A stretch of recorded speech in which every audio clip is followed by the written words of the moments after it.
Katulad ni na Erap Gloria Dicong, ang sabi nila kapag presidente ka, malamang makukulong ka. Nakakatawa ba ito o nakakabahala? Well, parang sweeping statement yan, ano? Kailangan talaga, no?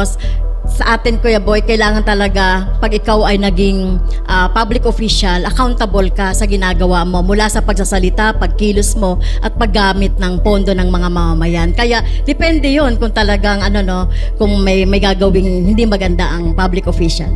Dapat ba pantay ang sweldo ng mga manggagawa sa probinsya at National Capital Region? Yes or no? Bakit? Yes po, no? Kasi sa paglilibot natin, mula NCR, iba't ibang mga probinsya, minsan nga mas mahal pa ang gasolina sa mga probinsya at saka mga bilihin. Kaya parehas lang din naman ang gawain, no? Parehas din naman ang presyo ng mga bilihin. Kaya kailangan talagang ipantay ang sweldo ng lahat ng manggagawa. Yumayaman ang pumapasok sa politika. Tama o mali? Bakit? Well, siguro yung iba po, no? Pero sa bahagi namin sa Makabayan, nanatili pong simple ang buhay namin. At makita naman natin ang sweldo ng ating mga nasa gobyerno ay minimal lang. Kaya kung talagang gagawa ka ng hindi maganda, siguro makikita sa'yo na may something. Kung ikaw po ang masusunod, dapat bang college graduate ang mga senador o presidente?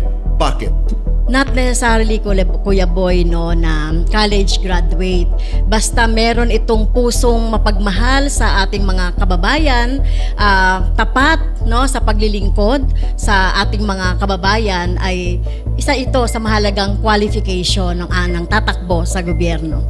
Teacher Franz, sa bilis ng takbo ng teknolohiya ngayon, posible bang magkaroon ng robot na senador?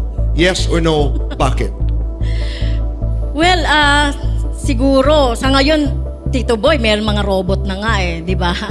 Yung mga sumusunod doon sa mga utos ng nasa executive, nakikita nating robot na yon. Kaya kahit na hindi maglagay ng teknolohiya o makabagong teknolohiya, ay may nangyayari ng ganon.